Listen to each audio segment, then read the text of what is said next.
Well, Day's finally here, huh? Dave's finally here. The old white Mustang, she's finally going home. It's still white up there. Yeah, it's white. It's partially white. It's a mixed child, so. But yeah, I mean, if any of y'all have been watching the build series on this has turned into a really big project for us, considering it originally come in for us just to clip the front of the car. Yeah, it's been a minute since that. It's been a minute, but that's what this car originally come in here for, and that's how most of our projects go. But yeah, this car was brought to us for us just to clip the front and do a 2 front end on it, and then it's turned into a complete build.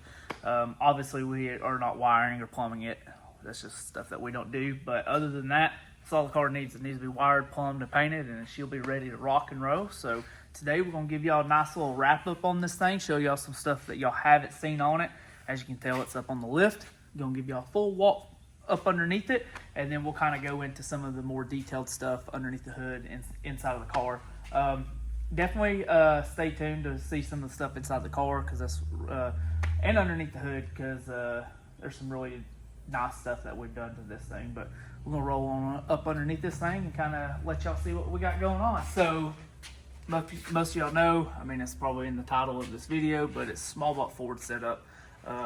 It's 400 something cubic inch small block Ford. I think it's Yates headed. It's got one of Jose's. I think it's a 110 or somewhere right around there. Not too sure on that, but yeah, you can kind of see the turbo kit up underneath here. You see our precision wastegates that we got going on here. Blow off valves on up there, but you can kind of see our exhaust pipe, our custom headers that we made for this thing. And that's one thing that's really nice about this, is the car is actually super simple to work on.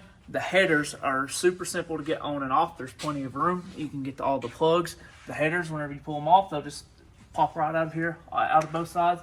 You got plenty of room to get up in here and get what you need to. And we still have plenty of room to put a diaper on this thing. So as you can see, it don't have a containment pan here, but it does have a diaper that will go on here. So yeah, this all turned out really nice. It all looks very clean, and I'm happy with it. But we're gonna move on from there and get up to the driver compartment here. So not a whole lot that you can see, but on the passenger side and this rear part, we got all carbon fiber. All the nice side of the carbon is facing up, so you can see it whenever you open up the door. Something else that we did to this car that you can't see right now, though, is it is a double frame rail car, and then the mid plate, there's a mid plate halo that runs around, and your mid plate is attached to that halo all the way around. So we basically got full firewall, and with that mid plate and then all of our containment stuff underneath here, the driver is completely enclosed and away from the underside of the hood or inside the engine bay. This right here is just a containment pan for the transmission, for one, to help close him off from the engine bay, but two, just in case he springs a leak or something in the transmission breaks, this will catch all the fluid or anything else like that that's coming through. The reason it's slanted like this is just because that's the angle of the pan, and we left about 1 inch from the pan to this, and it's a little bit wider, just that way if something was to happen, it'd have plenty of room to be able to catch it. On the driver's side over here, you might be wondering why we have steel and we didn't do, like carbon. Per your rules, you're supposed to have steel up underneath the driver compartment, and that's just a safety thing. So, got all the steel, and we also did the bead rolling on this, and that just gives it a little bit more strength and keeps it from rattling so much. So, that's one reason why that's all done like that. But we'll get back here to the back of the car and kind of go over what we got going on back here. You can kind of see up in here, this is our dry shaft containment system, our rear loop. This is our dry shaft containment that runs up through there, the sheet metal part. On up to the top side, you can see this all in the back. Pretty much all this, and then from here back is all carbon. So we got all that done, got all the wave plates. You can see inside of our wave plates that we've got these little gold things, and those are riv nuts. So we ain't got nuts and bolts, it's got a riv nut. That way it's super easy to pull the carbon in and out of this thing whenever he needs to. But Another thing too, we did do all the back upper waterfall out of metal. It's all bead rolled and it's all welded, stitched in there. Kind of do that as a safety thing too. That way if 4-link bar was to break or something crazy was to happen, you got a little bit of metal in between you and the seat. Going on to the actual suspension side of things, it's got mirror lap upper and lower torque boxes in it. Not for sure whose 4-link bars and stuff these are, but they come with the car whenever he brought it to us, so that is what it is there. What else? We got a CJRC and a roll bar here that's front mounted, goes up and links up to the bottom of the torque boxes. This is a Racecraft rear end that we've modified and done some stuff to. We put the ends on it and everything like that. And then today I just got the QA1 Mod Series shocks on there. That's not the right springs for it. That's just kind of a mock-up spring that we got on there to get ride height set. But yeah, I mean, that's the whole bottom side of the car. It's all pretty nice. It's still very much so a car. It's not completely cut apart, even though it does look like that. But yeah, so that's the bottom side of it. We're going to lower this thing down a little bit and show you the outside of the car, what we've done there, and then show you all inside the cockpit. So now we're going to move on to the overall appearance of the car. First thing we're going to get off or start off with is all the fiberglass components on this car. This is all from, it's either Canaan or Canaan. I don't know exactly how to pronounce it, but that's what's on the hood. To be honest with you, this is some of the nicest fiberglass that I've ever messed with. I really didn't trim any of it. Like, I took a little bit off here and there. If you've ever messed with fiberglass before, you know that most of the time you're having to take a shitload of material off, or there's huge gaps and stuff like that in certain places, but this stuff was not like that. So we ended up doing their front bumper, their Sunoco hood. We ended up doing a custom inlet for the turbo right here. That is actually a stovepipe. And isn't that what that was that we ended up using? It was a stovepipe? Yep. Yeah, just a little metal stovepipe from Ace that we welded up and got that all panel bonded in there, which it looks pretty good. But yeah, got those in. Got the got their doors on. They're lift-off doors, and these bad boys, they open and close great. Now these did not come bolt on ready to go. No. You have to do all custom handles. You have to mount and cut everything for these things, and I've got a lot of time in these doors to make them fit halfway good. And watch this. For a fiberglass door, they open and close very well. So super happy with the way that those turned out. But got our handle here. It's all ran up in there, all set out real nice and everything. I think these are just like the Team Z lift-off door hinges. But whenever I close the door, you can kind of see how well all the body lines are here. And I didn't really trim on any of this. It was just the way it was. Obviously, the fender gaps could be a little bit better, but they can fix that once. I didn't have any shims or anything for the bottom, and they'll get that all fixed up whenever they get ready to paint it. Move on to the back side. We did just leave a stock bumper and stuff on this thing, but then we ended up going with the 17-inch strutted wing with the Canaan fiberglass deck lid. This thing, obviously, too, it fits very nice, as you can see. Got the dual parachute launcher here. One of Mark's friends actually built this mount piece, and then we did the rest of the structure for it. But yeah, got all that ready and on there. The deck lid, Derek might be able to throw some pictures up so you can kind of see up underneath the deck lid and stuff like that. I really don't feel like taking it back off. I don't think I have any. Well, you can kind of shoot up underneath Oh, here. yeah. I'll go in.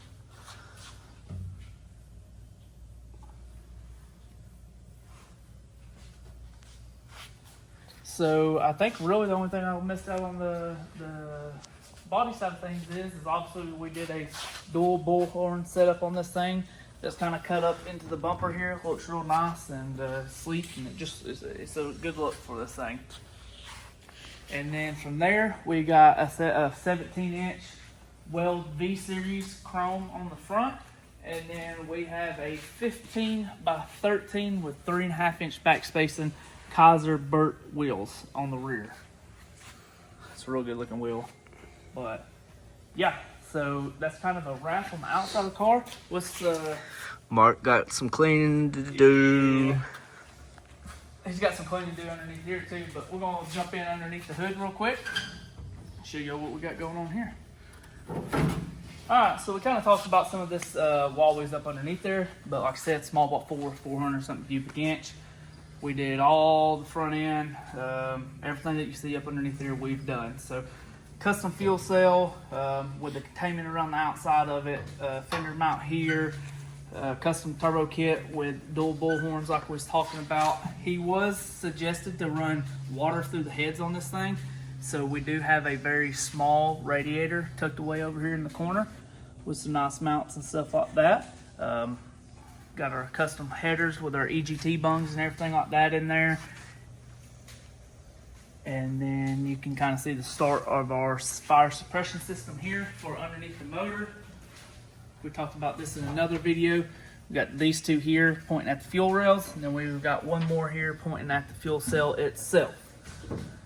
And then you can also see a little bit more in depth our mid-plate halo that runs into our double frame rail, and we'll get into a little bit more of that whenever we get inside the car. But am I missing anything underneath the hood? It don't look too shabby. No. Nice and symmetrical. It looks very simple. Very simple and clean that's what we like though. Alright, so to start off with the inside of this thing. As you can see, we have a Kirky full containment seat in here. I'm a big fan of the head containment seats, just for one, because if you're sitting inside this thing, you get in a wreck. It keeps your head from being able to hit any of these bars that are inside here, and it also just contains everything to where if your head does move, it's nowhere near the amount of movement in one of these other seats. Plus, you got all the shoulder pad, side pad, and everything like that. So we got that. You can see we got our motion shifter here. We've got our motion MPI steering column with one of their 6-inch aluminum quick disconnects. That's very nice. The reason why you do one of these is it makes it so much easier to get in and out of this car with that steering wheel off of there. See? Just slide right on in there. But we did one of Lion's Custom Motorsports brake master cylinder setups. It's one of their it's a Wildwood setup that attaches to the firewall up there. You can see their billet piece up there. Got the remote reservoirs right there. This is, I don't remember whose steering column this is. It's just a generic steering column kit that we had to make. Then we have one of Hammer Concepts and Designs gas pedal right here. And then a few of the big safety features, as you can see, is we got our double frame rail here. We got our dry shaft safety containment here with our shifters actually mounted to that. There'll just be a quick pin that goes in right there so he can remove that if he's got to pull the containment out. And then we have our fire suppression lines here. They're right here in a nice, easy location. So whenever he's driving, if something happens, there's no reaching up here trying to find them back here, up here. They're just right here. He can just sit his arm down and pull if he needs to. We've got one nozzle here spraying him, his feet, and the transmission, just in case something happens to the transmission. Then we've got one over here facing the firewall on this side of his body. I've explained this in another video. There's more in-depth video on our safety stuff. I think it was the last video, wasn't it? Mm-hmm. But I like to run 2 fire suppression systems. One bottle is dedicated for underneath the hood, then the other bottle is dedicated for inside the car. So if you have a fire inside the car, you can just pull it for inside the car. If you just have one underneath the hood, you can just pull for underneath the hood. One thing too, though, you might be asking, well, how do you know if there's a fire underneath the hood? Well, from my point of view right here, especially once that hood gets trimmed back, you can physically see inside the engine bay right here. So if you have a fire that starts out real small, you can see it right here, and he can go ahead and pull that fire suppression system and get that knocked out before it ever becomes a huge issue, and then it doesn't coat the inside of the car either. But Turbo 400 trans, reed case ordeal, very nice unit. Cha-ching. Big cha-ching. And then another little small thing that he wanted to do, which I'm kind of fine with, is we kind of did like a scatter shield inside of this double frame rail. So most times this double frame rail will be open, or it would have just carbon fiber in it, but we actually did a metal through here. That way if the transmission was to come apart, you have a little bit more protection, or if it was to bust and start spraying fluid, you ain't got a direct line to yourself of that fluid. The reason for the dry shaft safety containment is, I mean, obviously if the dry shaft comes apart, you don't want that thing spinning at 10,000 RPM to hit you. So, 2, this thing's going to have a carbon fiber dry shaft in it, and whenever they come apart, it sends, it won't really hurt you, but it just sends material everywhere. And so that just kind of keeps that material contained there. But Derek can go open up the other door, show y'all some of the carbon that's over there on that side of fire suppression bottles, and that's a wrap until we get this thing unloaded off the lift.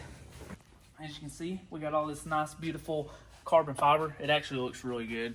I don't know if how well it translates. We're trying to get the angle. Yeah, but it looks really good. It's going to look really, really good though once all this gets painted. You can see a little bit more into the back side of things. You can see our fire suppression bottles here. You can see these very nice, neat, and intricate lines that we did for the fire suppression system. Just everything on the car is very neat, clean, and well thought out. I had to pull the transmission out yesterday. Transmission comes out super easy. Everything down there is all Zeused in. So all of our panels on the bottom side down here are all Zeused in. That way if he needs to work on the car from the bottom side, he can pull all these out. Yep, we got our Zeus tabs here. He can pull all these out. All these panels come out. Our containment system here just has these pins right here. You push that, it pulls out. That comes out. So if he ever has to work on the car, try to make it as easy as possible. And that's your 4-bolt flange for your for your trans transmission mount. mount.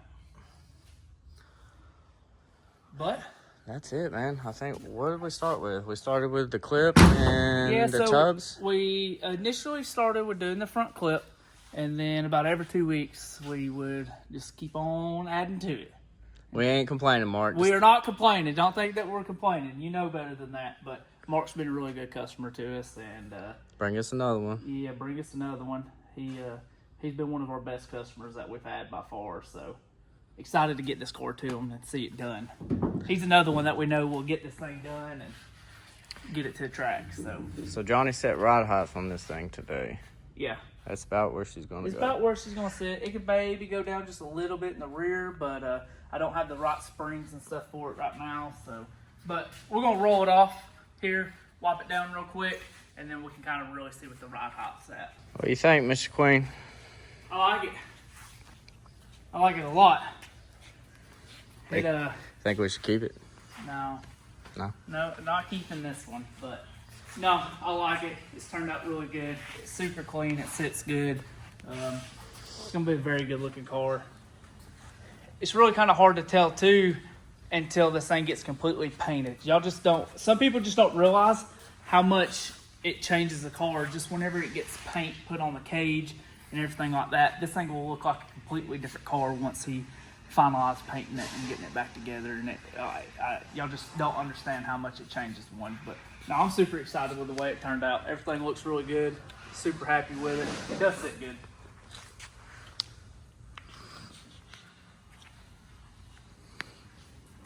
And yes, you can get a Mustang to sit lower than this, but you got to do some pretty wild stuff to the factory torque box locations. You got to kind of raise that up inside the car to get these cars to sit really good, to really tuck some tire. And this thing's all in the stock location and everything like that. So, like I say, it can come down a little bit, but if you go much lower than that, your pumpkin, the top of your pumpkin or your third member will be touching your crossbar on your torque boxes. So, that's about where we're going to leave it at. But no, I like it. It looks good. Hopefully Mark likes it. That's the only thing that matters. It doesn't matter how much we like it. It's how much Mark likes it. So. Well, ain't no backseats on this.